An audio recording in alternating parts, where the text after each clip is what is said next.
O marco de concreto estava ali.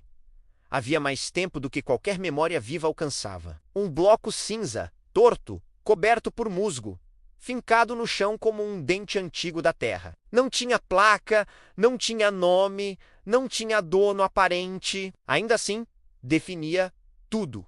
1 metro para a direita ou para a esquerda. Apenas isso. 100 centímetros que separavam duas fazendas, duas famílias e, sem que percebessem, dois destinos. A fazenda Santa Helena ficava do lado de cá. Pertencia a Augusto Menezes, homem calado, viúvo havia 7 anos, conhecido por nunca discutir em público. Preferia o silêncio, os papéis antigos e a palavra dada. A terra viera do pai, que herdara do avô. Sempre se dissera que ali nada mudava, menos nem a cerca, nem o rumo do córrego, nem o marco de concreto. Do outro lado ficava a Boa Esperança, propriedade de Raul Pacheco. Mais nova, mais aberta, mais produtiva, Raul herdara tudo cedo demais e aprendera que crescer era avançar. Onde via limite, via oportunidade.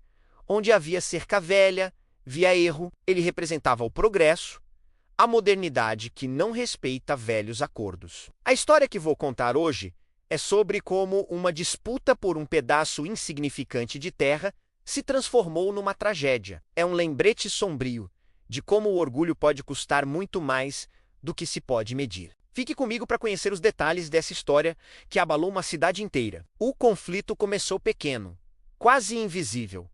Raul decidiu ampliar o curral. Nada grandioso, segundo ele. Contratou um engenheiro recém-formado, desses que confiam mais no mapa do que na poeira do chão. O rapaz abriu as plantas sobre o capô da caminhonete e apontou com segurança. Aqui está fora. 1 metro dentro da sua área.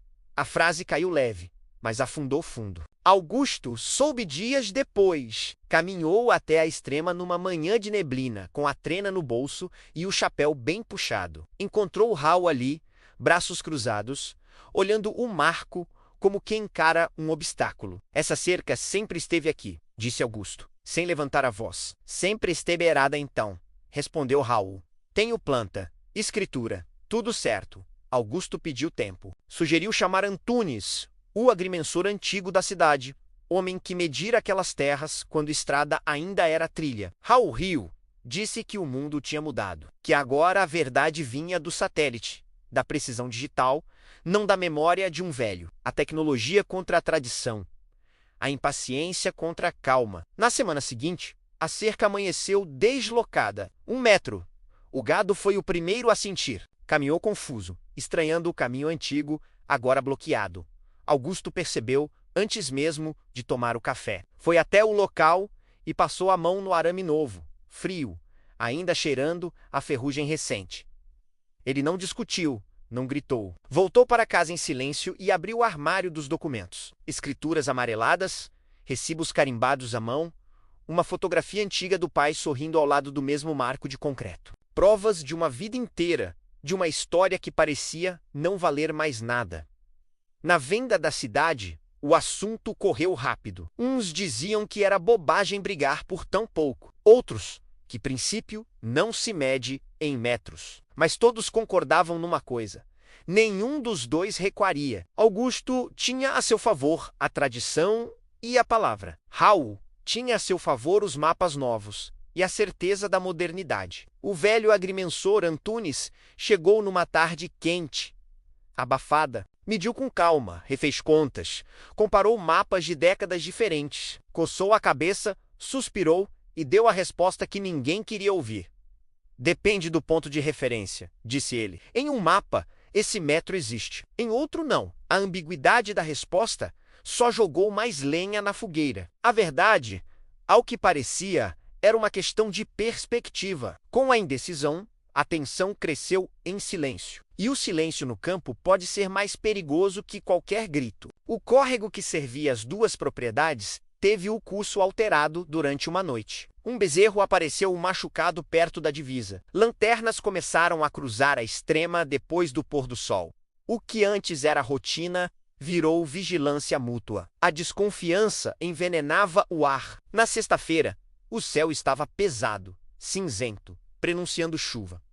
A atmosfera perfeita para um desfecho. Raul, levou 2 empregados. Augusto foi sozinho. Encontraram-se novamente diante do marco de concreto, o pivô de toda a discórdia. Vamos acabar com isso hoje, disse Hal, esticando a trena com um gesto decidido. Acabar não é empurrar, respondeu Augusto, a voz finalmente carregada de uma emoção contida por muito tempo. As palavras, guardadas por anos, talvez décadas, escaparam sem ordem. Dívidas antigas, favores negados, invejas nunca confessadas, tudo veio à tona. O metro de terra deixou de ser medida e virou símbolo. Já não era sobre terra, mas sobre orgulho, sobre respeito, sobre quem tinha o direito de mudar o passado. O empurrão veio rápido, quase como reflexo, um passo em falso. O chão molhado pela garoa que começava a cair traiu o equilíbrio. Augusto caiu. A cabeça bateu numa pedra escondida pela grama alta. O som foi seco, definitivo. Por um instante, que pareceu uma eternidade, ninguém se mexeu. A trena caiu aberta no chão, marcando exatamente 100 centímetros. A ambulância chegou tarde demais. A chuva, agora forte, caiu como se quisesse lavar a cena do crime, apagando pegadas, misturando a terra. No boletim de ocorrência, a causa da morte foi descrita de forma fria, acidente em meio a conflito rural. No velório, a pequena capela da cidade ficou cheia. Gente que nunca tinha pisado na extrema agora dava opinião, sussurrava teorias, julgava os envolvidos. Hal não apareceu. Mandou uma coroa de flores tão grande que mal cabia no espaço. Um gesto que soou mais como culpa do que como pêsames. O processo se arrastou por anos. Laudos, mapas, testemunhos contraditórios. Ao final, a justiça tomou sua decisão, tão fria e técnica quanto os mapas que iniciaram a disputa. A sentença determinou que a divisa deveria permanecer como sempre esteve, antes da alteração. A cerca voltou para o lugar original. Aquele 1 metro de terra, no fim das contas, não mudaria nada legalmente.